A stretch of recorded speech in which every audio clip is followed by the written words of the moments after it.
We have all been there. We are on our way to see our ex-girlfriend when we run into that fellow who's been recently hanging around her place. And now there will be a scene. This though doesn't usually involve starships. In Star Trek II The Wrath of Khan, it does involve starships. And what starships they are: the Constitution II class Enterprise and the Miranda class Reliant. In this video, we will attempt to understand the nature of the damage inflicted upon the Enterprise by the renegade Reliant, and we will answer the question, why don't the Reliant's phasers do more damage?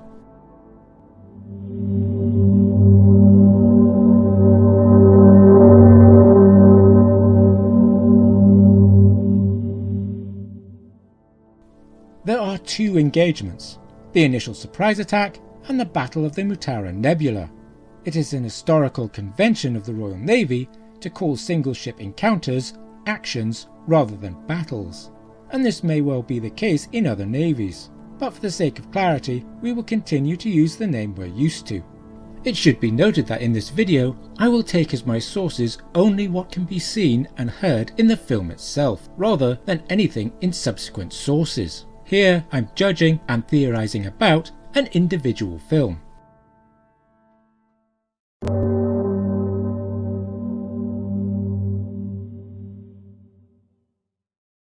With the first appearance of the Reliant, Saavik energises the defence fields of the Enterprise as the ship goes to yellow alert, but Kirk does not order the raising of the shields.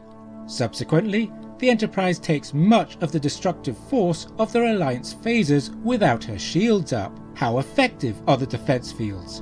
And how much of the ship do they cover? On the weapons and defence display, these fields are seen to cover only the bridge and its superstructure.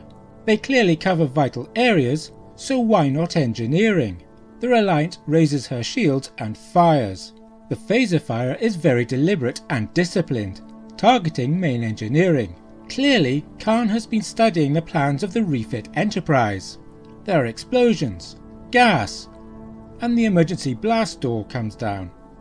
This door is a dynamic addition to the engineering production set, even if it cuts through the horizontal intermix chamber. In the immediate aftermath, Scotty reports the main energizer is out. What the main energizer is, we are not told in the film, but it seems to be linked to main power. Looking at the damage and repair displays, we see many damage indicator lights flashing, more than there should be given the Reliant's very controlled aim. Could these other damage indicators be the result of sympathetic reactions? A power surge blowing a fuse in the saucer section, for example. They knew just where to hit us. Spock is correct. The Enterprise now has only auxiliary power, and as it happens, she will only have that for the next few seconds. Having passed down the port side of the Enterprise, the Reliant turns, banking to starboard.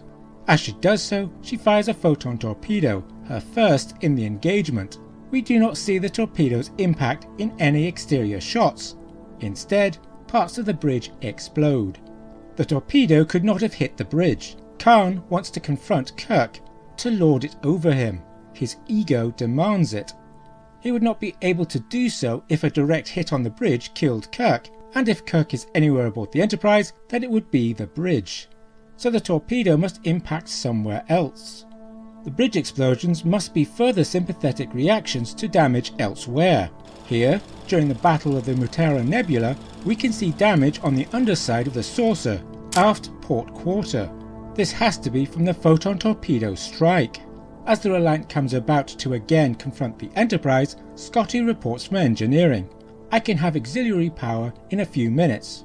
For this line to make any sense, we must suppose the torpedo strike has taken out auxiliary power. Does this mean auxiliary power is dependent on something in the aft port quarter of the saucer section? This area is close to the impulse engines, which are themselves linked to the vertical intermix chamber. Scotty also states he may be able to give Kirk a few shots of phaser power. If the Enterprise has no auxiliary power at this stage, and her warp engines are inoperable, then where is the power for a few phaser shots? According to Star Trek the Motion Picture, the phasers, at least around 2271, are made more powerful by being channeled through the warp engines.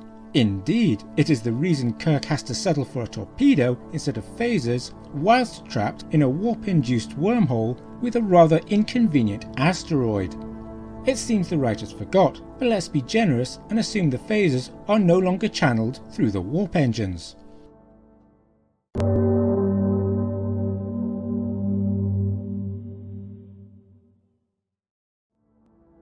Having seen off Khan and the Reliant, the Enterprise drifts in space until auxiliary power is restored and the Enterprise can restart her impulse engines. Her warp engines remain offline. How long does it take for the Enterprise to reach regular 1?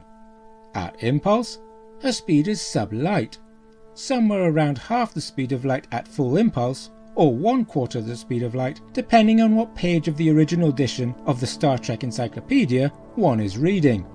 Assuming the latter to be true, it would take the Enterprise 44 hours to travel across our solar system, and 20 years to reach the nearest star. The initial encounter with the Reliant must happen on the outskirts of the system to which Regular belongs, if both the Enterprise and the Reliant are to reach the station in a short space of time. Approaching the Regular 1 space station, Spock reports that scanners and sensors are inoperative. We also learn there is barely enough power for the transporters. After 2 hours, the condition of the Enterprise has not improved much. The turbolifts are inoperable below sea deck, but they have partial main power. According to Scotty, the Energizer is bypassed like a Christmas tree. What this means in reality is unclear, but let's trust the Scot.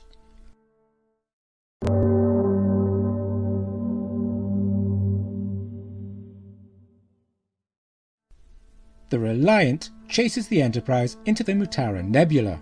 The Reliant fires her second torpedo of the fight as a warning shot, but this passes up the Enterprise's undamaged starboard side. Inside the nebula, both ships lose the use of their targeting scanners and shields, although neither commander recognise the usefulness of windows. The Reliant fires on the Enterprise, hitting her along the port side. Again the port side, but this time the port side of the torpedo room. The phaser fire damages the port side torpedo tube and launcher, but as it moves aft, much of the destructive power seems to dissipate by impacting on compartments between the external hull and the torpedo room. That such compartments exist is suggested by the portholes on the Enterprise, and the lack of portholes in the torpedo room itself. Despite the damage inflicted though, the next weapon fired by the Enterprise is a photon torpedo. When we see the torpedo room again during the Spock funeral scene, it seems undamaged. Where is the internal damage? After this latest bout of Reliant phaser fire, Scotty reports he must take the mains offline due to radiation. The Enterprise must continue on with auxiliary power. Having served up some Kirk-style retribution, Khan is defeated, but the Enterprise cannot escape without going to warp. Scotty, I need warp speed in 3 minutes or we're all dead. To go to warp, someone needs to restore main power. Someone needs to go into the radiation-thick reactor room. Of all the souls Kirk has encountered in his travels, Spock's is the most human.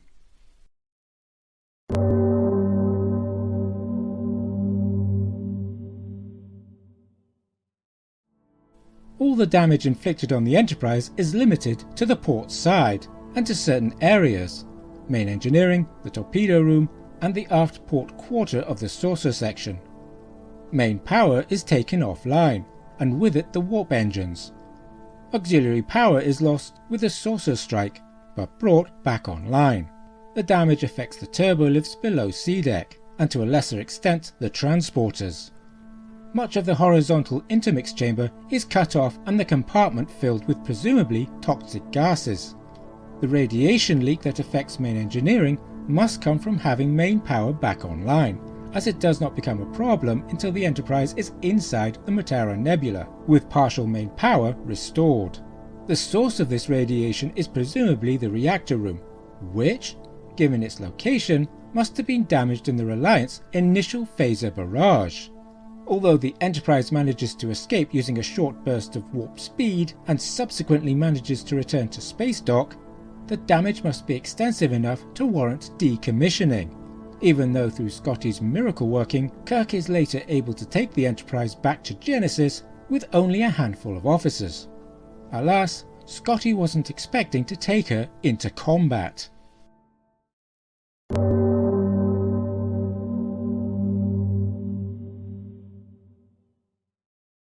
Why didn't the Reliant's phasers do more damage? Well, we can surmise that Khan was deliberately pulling his punches. He is out for revenge, but his enemy must be given the opportunity to see who it is who has beaten him. This is understood by Kirk, who prods Khan's bruised ego into chasing him into the Mutara Nebula. And yet, by the time the battle has been joined inside the nebula, the fight is a desperate one. A fight to the death, and Khan can no longer afford to pull his punches.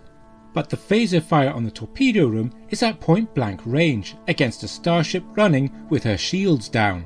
The Reliant's phasers should be far more devastating.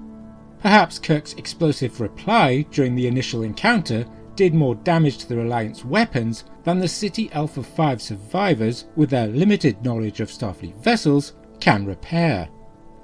There is another, more artistic reason though, for the scaling back of weapons damage.